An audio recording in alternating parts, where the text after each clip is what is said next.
Tottenham slumped to another disappointing defeat with a 1-0 loss to Wolves on Saturday. It was as Tottenham's supporters were heading for the exits at Molineux following the dismal 1-0 defeat to Wolves on Saturday that they made their feelings perfectly clear. "He's magic, you know," Mauricio Pochettino, sang a relatively large number of fed-up fans as they prepared themselves for another miserable trip back down to London. And if Spurs follow this latest turgid loss with another one to AC Milan on Wednesday, those supporters may well get their wish sooner rather than later. Despite still being in a half-decent position in the Premier League, with a top 4 finish very much possible, all is not well at Spurs. It has been a season of dull, pedestrian football, and the team have been wildly inconsistent from the get-go, with manager Antonio Conte's stubbornness in sticking to a rigid 3-at-the-back system leaving many frustrated. A glimmer of hope came via the FA Cup, especially with the likes of Arsenal,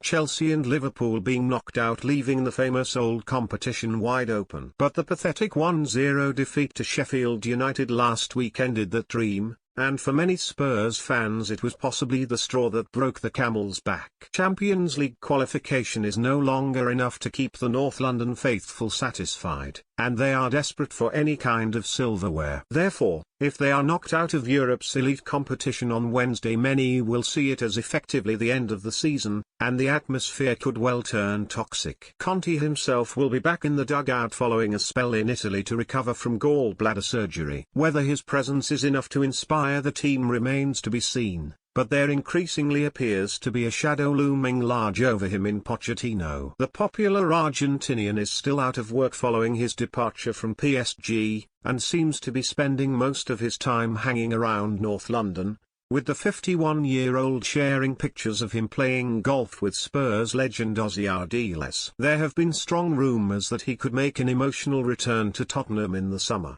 with Conte looking increasingly likely to leave when his contract expires at the end of the season. But if the Lily Whites do go out of the Champions League to Milan, surely it would make most sense for all parties to get Pochettino in sooner rather than later. There would seem no point in Conte and his side limping towards the end with the knowledge that their relationship will be terminated in little more than 3 months. Instead, the charismatic Pochettino could come in, give everybody a lift, get to know the squad he has inherited, get the fans dreaming again and, at the very least, perhaps provide some entertaining football on the pitch. Spurs chairman Daniel Levy must know that he is far from the most popular figure among the fan base at the moment, with his level of approval probably the lowest it has ever been in the 20 or so years that he has been at the helm. Getting Pochettino back would at least calm down the tide of discontent heading in his direction, for a little while, anyway. All eyes will be on the Tottenham Hotspur Stadium on Wednesday to see if this team have any fire left in the belly to fight to keep Conte in the hot seat. But if they don't, Pochettino may well end up checking his mobile on a more regular basis than usual.